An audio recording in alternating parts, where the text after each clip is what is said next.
Сәлеметсіздер ме? Бүгін біздің кезекті сабағымыз Қытай тілін 5 минутта үйренеміз. Бүгін біз заттардың бағасын сұрау мен бағасын айту және сол заттарға арналған өлшем сөздерді үйренеміз.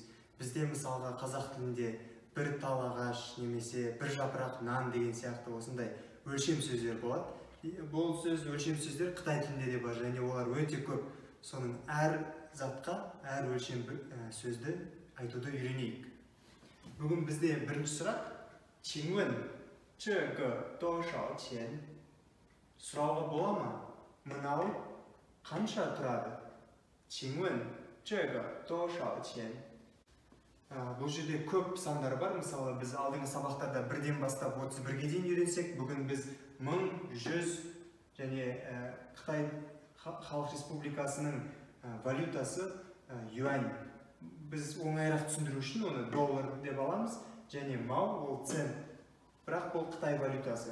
Және екінің әр жағдайда әртүрлі қолдану әдістері болады. Және 0 деген сан. Мысалға 1000, 1000, 2000. Ол кезде 2000 болмайды. 2000 болады. Бұл белгілі бір заңдылық. Келесі, мысалы 300, 300. 3 юань, яғни 3 юань тұрады бұл зат. Ол доллар деп біз жай мысал жақсы түсіндіру үшін өтіп жатырмыз. Мысалға 1 юаньның ішінде 10 мау бар, немесе жау. Яғни 1 долларда 10 цент болған сияқты 1 юаньның ішінде 10 мау болады. Келесі бізде мысалға телефон, компьютер, қалам, қағаз деген заттарға арналған өлшем сөздерді үйренейік. Мысалы, 1 дана телефон, 2 電話, немесе 5 дана телефон, 5 電話, 9 дана ұялы телефон, 9 手機. Ал компьютерға келген кезде ол өлшем сөз г-дан тайға ауысады. 3 компьютер, 3 дана компьютер деген сияқты. 3台電腦. Қаламға келген кезде жи болады. Осы жи деген сөз көбінесе осындай ұзын заттарға арналады. Ұзын және қысқа заттарға. У жи би, 5 қалам, 5 дана қалам. Келесі бізде қағазға арналған өлшем сөз жан. И жан жи, бір қағаз, бір жапырақ қағаз. Лян жан жи. Уже 2 жан демейміз, лян жан жи. Және тайынжи, ол біз өткендей принтер деген мағына береді. Яғни өлшем сөз компьютер мен принтердікі бірдей. Тай, 3 тай тайынжи, 3 дана принтер. Тағы да жаң деген сөздерді кездестіріп тұрмыз. Жаң деген сөз, яғни осындай беті жалпақ нәрселерге арналады. Мысалға, и жаң жи, бір жапырақ қағаз. И жаң жозы, бір жапырақ үстел. И жаң бәңгоң жо, бір жапырақ үстел. И жаң изі, бір жапырақ, немесе бір үстел деген, орындық деген мағына береді.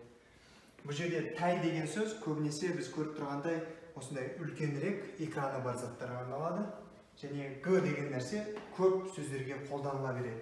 Негізі сіз егер басқа осы сөздерді ұмытып қалып жатсаңыз, г деген сөзді қолдана берсеңіз, өте орынды деп болады. Мысалға, 3 г өнжен гуй, 4 г өнжен гуй, 3-4 документтерге арналған шкаф, немесе 5 г рөли, 5 күнтізбе. Осы өлшем сөздер біраз күрделілеу, әрқайсысының өзінікін жаттап жүрсеңіздер жақсы. Және біз бүгін осы заттардың бағасын да үйренейік. Мысалға, компьютер. 1台電腦多少錢? Бір дана компьютер қанша тұрады деп сұрадым мен. 1台電腦. Біз сандарды өттік. Бүгін 1000 және 100-ді өттік. Соларды қолданайық. 8000, 8000, 900 деген 900, 90 деген 90, 9 деген 9. Яғни бұның бағасы 8999 юань. Келесі бізде 108 деген сан. 108 юань. 100, 100. 0, міндетті түрде 0 дегенді айтамыз. 108 yuan. Егер сіз 0-ді айтпай 108 десеңіз, онда бұл 180 болып кетеді. Осындай заңдылықты үйреніп алыңыз. Тағы бір мысал сан. 1000, 700, 755 u. 1755 yuan. Мынау сан оңай.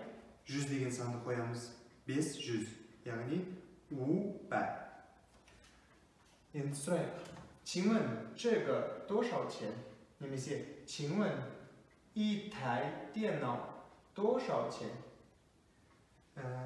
这台电脑 бұл компьютер 8999 yuan. Осы сандарды, өлшем сөздерді қолданып сабақты қайталаңыз. Келесі сабақта кездескенше.